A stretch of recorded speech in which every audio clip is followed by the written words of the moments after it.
Selamat malam pemirsa, menemani istirahat Anda, tim redaksi kami telah menyiapkan beragam informasi menarik. Inilah Buletin iNews Malam selengkapnya.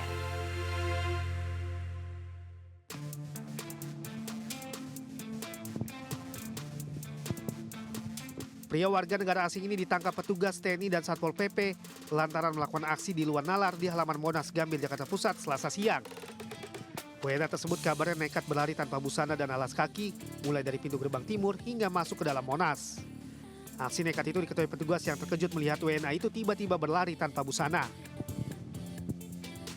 Meski semula tidak mau berbicara, namun akhirnya dirinya mengaku bernama Victor berusia 36 tahun asal Rusia. Dirinya mengatakan baru tiba di Jakarta dengan menggunakan kereta api usai mengunjungi Taman Wisata Gunung Bromo, Jawa Timur seorang diri. Sementara kartu identitas dan paspor telah dirusak oleh dirinya saat baru tiba di Indonesia. Diduga, si WNA ini mengalami depresi akibat beban pikiran. Yogyakarta before? When? You come here? Yeah, With who? just alone. Yeah, I come to airport, but then I had my passport, so I couldn't fly. Why? Because I'm a Jew. Gila. Usai diberikan makan dan dimandikan, WNA tersebut kemudian dibawa petugas ke Polres Metro Jakarta Pusat untuk diperiksa lebih lanjut sebelum nantinya diserahkan ke pihak imigrasi Jakarta Pusat. Dari Jakarta Pusat, Rani Sanjaya melaporkan.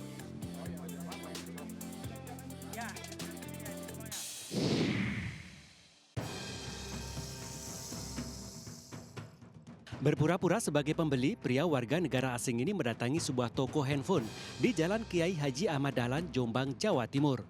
Modusnya, pelaku hendak membeli aksesoris ponsel sembari meminta penjaga konter mengeluarkan beberapa ponsel lain dari etalase.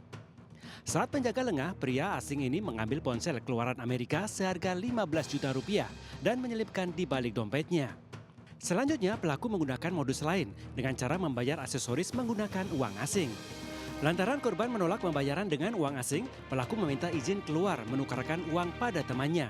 Tak disangka pelaku kabur menggunakan motor bersama temannya yang menunggu di depan konter.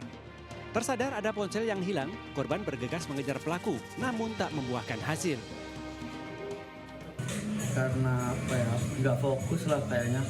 HP-nya udah dibawa, terus pas mau HP-HP yang di atas ini mau dimasukin ke etalase, HP-nya udah nggak ada, terus baru sadar itu.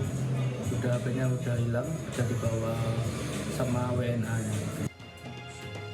Dengan membawa bukti rekaman CCTV, korban melaporkan kasus pencurian ini ke pihak berwajib. Dari Jombang, Jawa Timur, Mukhtar Bagus, iNews melaporkan.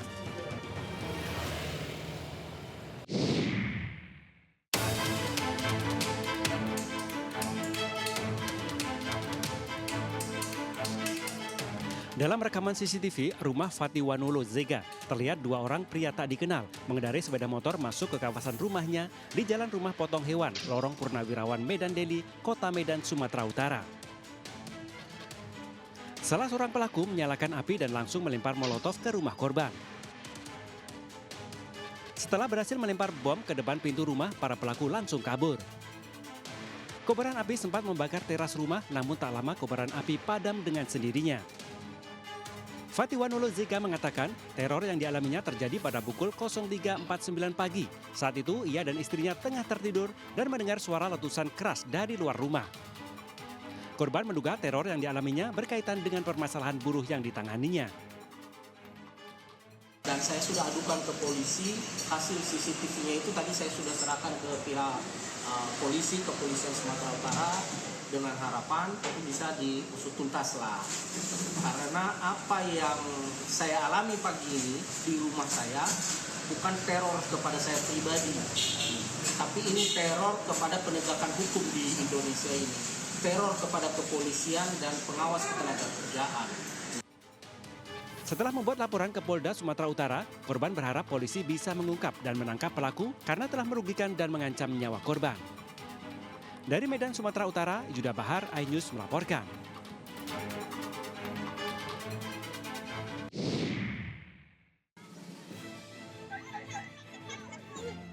Sebuah speedboat meledak dan terbakar saat hendak menjemput rombongan Bupati Kepulauan Tanimbar, Maluku. Speedboat dengan nama lambung Junior M ini terbakar di Pelabuhan Adaud, Kota Somlaki, Kepulauan Tanimbar. Mengetahui ada kebakaran, sejumlah warga berupaya memadamkan api dengan peralatan seadanya namun tak berhasil. Kebakaran semakin membesar dan api dengan cepat melalap badan kapal. Tak hanya membakar badan kapal, namun api juga menyambar muatan BBM dalam kapal. Kebakaran ini diikuti kepulan asap hitam yang membumbung tinggi dari bagian mesin. Warga terpaksa menghanyutkan kapal ke tengah laut untuk mencegah kapal lain di pelabuhan ikut terbakar. Kapal terbakar saat bersandar di pelabuhan dan menjemput rombongan Bupati Riki Jawarisa yang hendak menuju Selaru. Waktu katong sementara bermain, lalu ada orang lari-lari rame-rame pergi di pantai, lalu katong ikut saja. Lalu pas lihat begini ada speed yang kebakaran. Ada masyarakat beberapa yang sudah turun untuk paksa untuk memadamkan api, tapi tidak bisa, makanya speednya langsung ditarik ke laut saja agar speed yang lain yang kena. Tak ada korban jiwa dalam musibah ini, namun 2 orang ABK alami luka bakar serius. Kerugian yang dialami pemilik kapal mencapai 650 juta rupiah. Polisi Selaru masih melakukan penyelidikan untuk mengetahui penyebab pasti kebakaran, apakah ada unsur kelalaian. Dari Maluku, Juanda Sari, iNews melaporkan.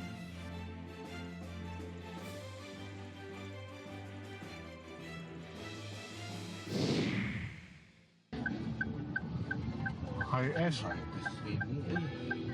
Oh, bineka. Rekaman video amatir warga menunjukkan puing-puing yang berserakan dari kendaraan yang terlibat kecelakaan di Tol Cisumdawu kilometer 189, Kabupaten Sumedang, Jawa Barat, Selasa siang.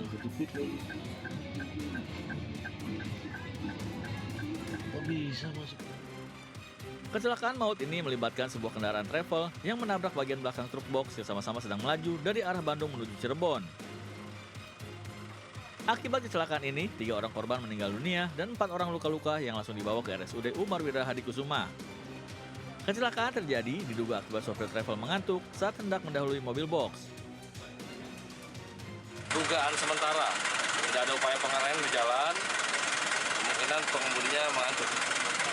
Itu nabrak truk yang lagi maju atau lagi jalan? Dua-duanya sama berjalan, kemudian kemungkinan truk travel ini dia ingin menyalip dengan kecepatan tinggi, namun kesadarannya kurang sehingga menabrak. Karena memang impact-nya cukup dalam ya, jadi memang kencang, tidak ada upaya sedikit pun pengereman. Personel Laka Lantas Polres Sumedang serta PJR Polda Jabar menggelar olah TKP di lokasi kecelakaan. Dari hasil olah TKP terungkap tidak ditemukan bekas pengereman di aspal sehingga memperkuat dugaan bahwa pengemudi mobil travel kehilangan kesadaran sesaat sebelum menabrak mobil box. Pengemudi mobil travel telah diamankan di Mapolres Sumedang, sementara bangkai kendaraan dievakuasi ke kantor PJR di gerbang tol Sumedang Kota. Dari Sumedang, Jawa Barat, Beben Hafea, iNews melaporkan.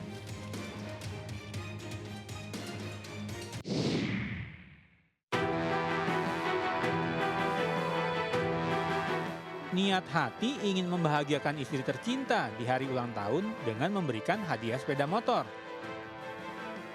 Namun apa daya, motor hadiah dari suami tercinta ternyata adalah hasil curian. Alhasil, sang suami pun dicokok petugas dari Polsek Penjaringan Jakarta Utara saat berada di rumah kontrakannya di kawasan Rumah Susun, Muara Angke, Jakarta Utara.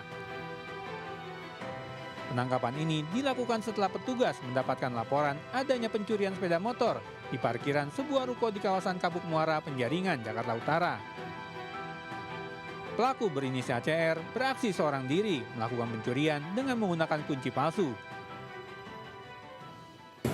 Kemudian memang niatnya dia memang betul, dia itu mau ngasih hadiah buat istrinya. Cuma yang mau dibawakan itu ya motor hasil curiannya ini gitu. Dan akhirnya berhasil diamankan motor? Iya, kita amankan. Enggak, dia nggak ngakuin kalau dia nggak ngomong ke istrinya kalau itu mau hasil curian itu mau dikasih ke istrinya. Dia hanya mau niatkan itu untuk hadiah. Hadiah ulang tahun, Bang? Iya. Akibat ulahnya, CR dijerat pasal pencurian dengan pemberatan dengan ancaman 5 tahun kurungan penjara. Selain CR, Polres Jakarta Utara juga mengungkap 4 pelaku kasus pencurian sepeda motor di kawasan Koja dan Penjaringan. Dari Jakarta, Sofian Firdaus, iNews melaporkan.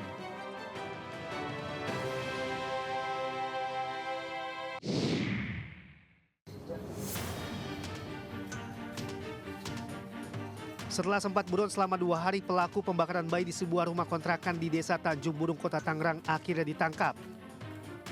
Pelaku beridentitas Heri Budiman ditangkap Subdit Jatanras Polda Metro Jaya saat bersembunyi di sebuah masjid kawasan Dedel, Kabupaten Tasikmalaya. Pelaku yang berprofesi sebagai satpam di Bandara Internasional Soekarno-Hatta ditangkap tanpa perlawanan. Pelaku diketahui sebagai kekasih ibu bayi yang telah menjalin hubungan selama 2 bulan. Pelaku telah dibawa ke Mapolda Metro Jaya untuk menjalani pemeriksaan.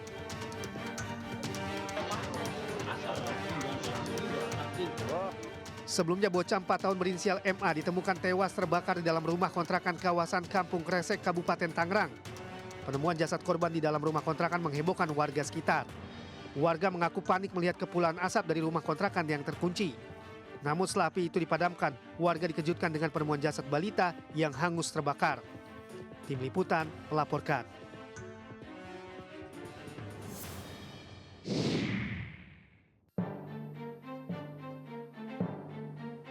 Ada suasana unik saat berlangsungnya rapat Komisi 2 DPR dengan sejumlah gubernur di gedung DPR Senayan, Jakarta, Selasa siang.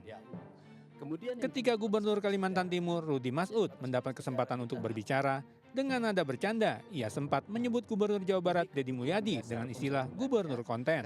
Gubernur yang hadir hari ini, Kang Deddy, Gubernur Konten.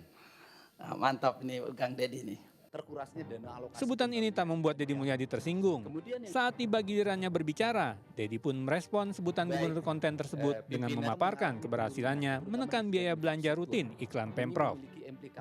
Tak tanggung-tanggung, dengan konten medsosnya, Deddy mengaku berhasil menekan belanja iklan dari 50 miliar rupiah menjadi hanya 3 miliar rupiah saja. Dan terakhir tadi Pak Gubernur Kaltim mengatakan Gubernur Konten, alhamdulillah dari konten yang saya miliki itu bisa menurunkan belanja rutin iklan. Biasanya iklan di Pemprov Jabar kerjasama medianya 50 miliar. Sekarang cukup 3 miliar tapi viral terus. Terima kasih.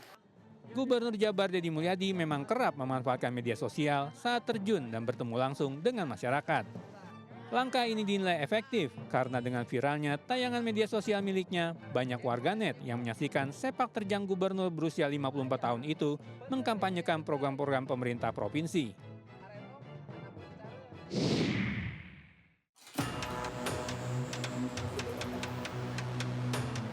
Kejaksaan Agung menggelar rekonstruksi kasus suap dan gratifikasi vonis lepas atau onslag serta perintangan penanganan perkara korupsi ekspor minyak sawit mentah atau CPO.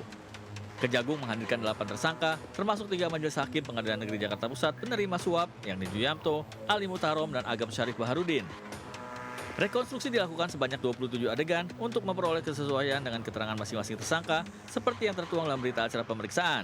Masing-masing tersangka memperagakan peran mereka saat tindak pidana suap dan gratifikasi dengan total nilai 60 miliar rupiah. Muhammad Arif Turyanta menjadi peran kunci yang mematok tarif suap sebesar 60 miliar dan membagikannya ke 3 majelis hakim Pengadilan Negeri Jakarta Pusat. Keterangan yang disampaikan oleh para yang bersangkutan ya, baik sebagai saksi maupun tersangka, bagaimana perencanaannya ya, baru hal-hal apa yang dibicarakan ketika bertemu, ya kan ke ujuk-ujuk misalnya, lalu permintaannya pada saat kapan, bagaimana sikap majelis, sehingga memastikan bahwa ini posisi yang memang betul sesuai dengan berita acara yang sudah disampaikan. Sebelumnya, ketiga majelis hakim Pengadilan Negeri Jakarta Pusat ditangkap penyidik Kejaksaan Agung atas kasus dugaan suap perkara korupsi ekspor CPO. Dari para tersangka ini, penyidik Kejagung mengamankan sejumlah barang bukti, mulai dari kendaraan mewah, uang tunai pecahan dolar, dan juga kapal pesiar. Dari Jakarta, Helmi Sanjangbati, iNews melaporkan.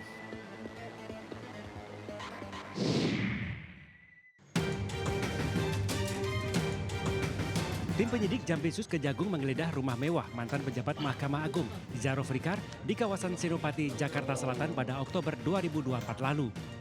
Dari rekaman video terlihat penyidik menyisir beberapa kamar serta ruangan di rumah Zaro Frikar. Penyidik juga menggeledah lemari dan mengamankan sejumlah dokumen dari salah satu kamar. Dari penggeledahan ini, penyidik diduga menemukan catatan terkait penanganan perkara oleh Zaro Frikar. Tak hanya itu, tim Jampitsus juga mengamankan tumpukan uang di dalam sejumlah kontainer box. Di dalam kontainer box setinggi lutut ini terdapat bergepok-gepok uang memenuhi box tersebut. Penyidik dan pihak bank pun menghitung tumpukan demi tumpukan uang. Dan jumlahnya tidak main-main, yakni senilai 920 miliar rupiah dalam berbagai mata uang asing. seperti dolar Amerika Serikat, dolar Singapura, dolar Hong Kong, euro, serta mata uang rupiah. Masih di kamar itu, tim Jampisus juga mendapati box yang berisi uang hingga emas batangan. Setelah dihitung, emas batangan tersebut seberat 51 kg. Di video lainnya, petugas juga menyita sejumlah alat elektronik, seperti sejumlah ponsel dan beberapa laptop. Temuan ini menjadi dasar bagi Kejagung untuk menetapkan Zarof Rikar sebagai tersangka dalam kasus dugaan tindak pidana pencucian uang atau TPPU.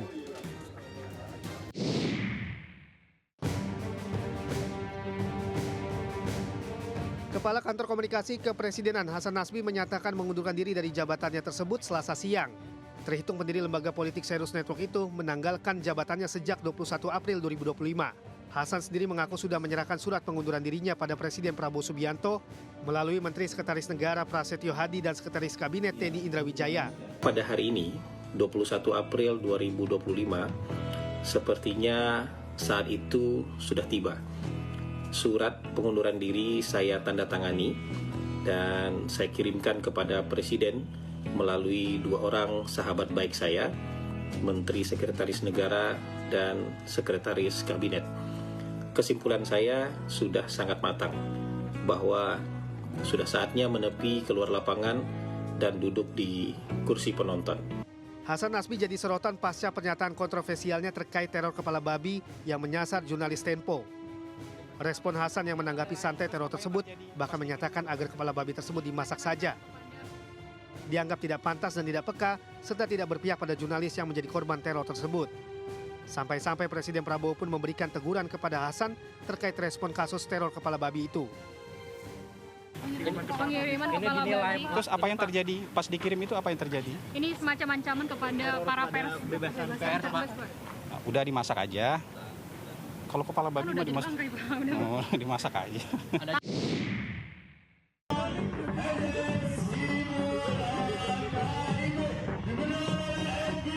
Selebrasi kemenangan berbuah petaka.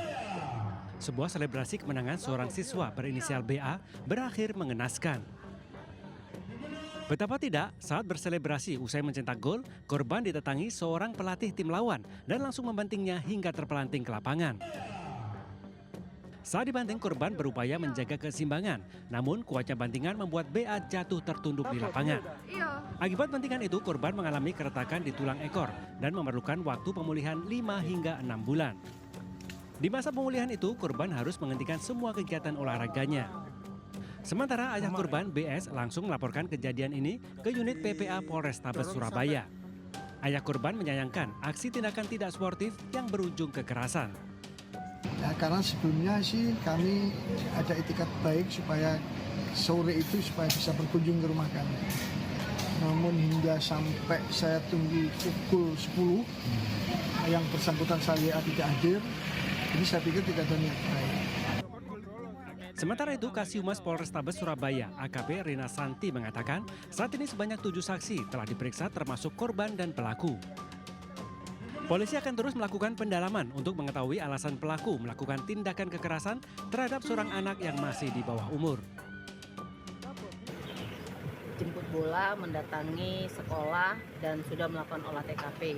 Sampai saat sekarang ini kita sudah memeriksa sampai 7 orang saksi yang terlibat pada saat itu. Dari Surabaya, Jawa Timur, Nur Safei, iNews melaporkan.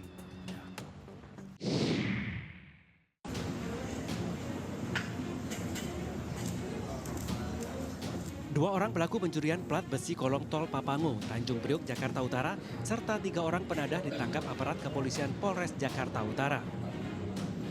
2 pelaku berinisial SW dan ML, sedangkan 3 orang penadah berinisial RT, AK, dan wanita paruh baya berinisial M. Dalam ungkap kasus ini, polisi telah menetapkan ke-5 pelaku sebagai tersangka.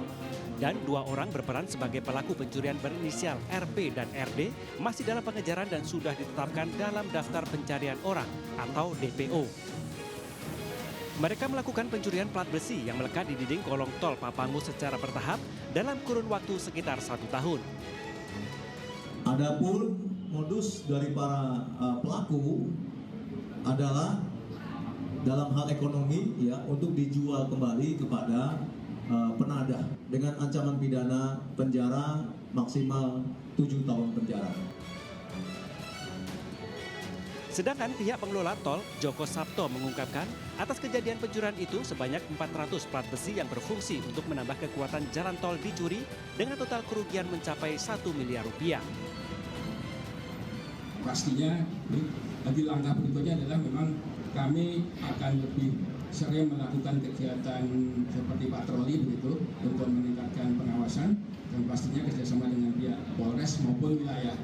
Jadi langkah pertama kami sudah melakukan pemagaran, jadi supaya minimum mempersempit daripada ruang gerak pihak-pihak yang memang tidak bertanggung jawab seperti itu. Kini para tersangka dikenakan pasal berlapis tentang pencurian dan pemberatan dengan ancaman hukuman 7 tahun penjara. Dari Jakarta, Sofyan Firdaus, iNews melaporkan.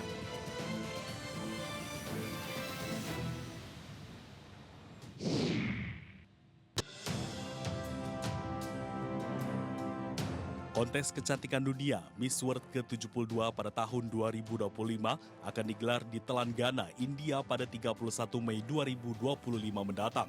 Miss Indonesia 2024, Monica Kezia Sembiring akan berangkat menuju India mewakili Indonesia berkompetisi dengan 120 negara lainnya. Dalam press conference Miss Indonesia Goes to Miss World 2025 di Gedung iNews Tower Kebon Siri, Jakarta, Founder and Chairwoman of Miss Indonesia Organization yang juga Executive Chairwoman MNC Group, Liliana Tanusudibyo, menaruh harapan agar Monica mampu meraih hasil maksimal dan mengharumkan nama Indonesia. Jadi nanti dia akan berangkat di tanggal 6 Mei ini. Jadi sudah hampir 11 bulan lebih. Persiapannya sangat luar biasa dan menurut saya itu sangat baik udah untuk dia layak untuk maju ke Miss World. Seorang Miss World itu harus pintar, harus bisa berbicara depan umum, harus juga cantik, harus juga bisa catwalk, harus bisa bermain musik atau apapun itu talentanya. Intinya Miss World itu they're looking for the whole package. Dan selama 11 bulan saya memastikan semua pelajaran yang diberikan kepada saya pelajari, saya resapi. Dalam ajang internasional tersebut, Monica juga akan mempresentasikan kebudayaan khas Indonesia, yakni tarian tradisional khas Sumatera Utara dan mengenakan busana daerah karya desainer tanah air, serta menunjukkan talentanya dalam memainkan alat musik piano. Di Miss World 2025, Monica Kezia juga akan mengangkat isu soal air bersih melalui Project Beauty with a Purpose yang akan dibawakan dengan kepedulian sosialnya selama 8 bulan di Kampung Ciseke, Kabupaten Serang, Banten, bertajuk Pipeline for the Lifeline. Tim Liputan iNews melaporkan.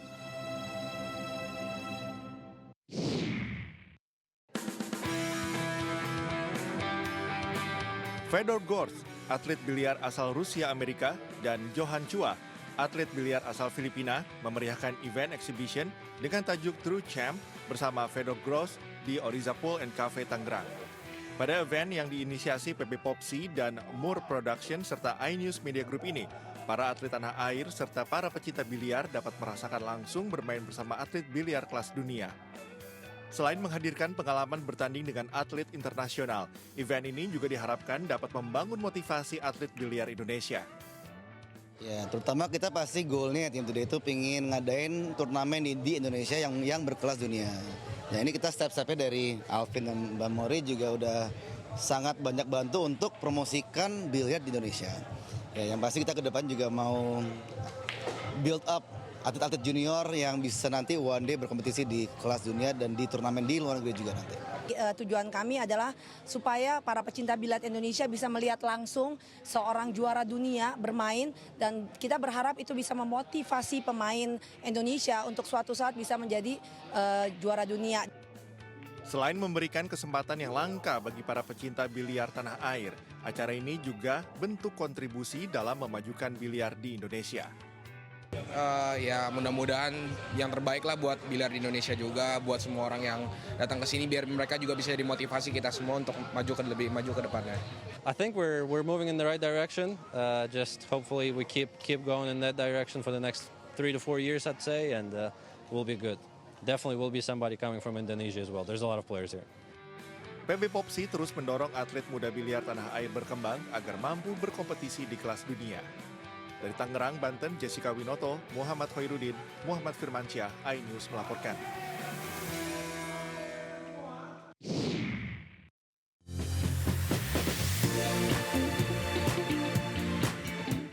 informasi tadi sekaligus mengakhiri perjumpaan kita malam hari ini. Pemirsa GTV, semakin mudah mendapatkan informasi terkini dari penjuru negeri. Cukup scan QR Code di layar TV Anda untuk menyaksikan Buletin iNews. Saksikan tayangan GTV di mana saja melalui RCTI+. Selamat malam dan sampai jumpa.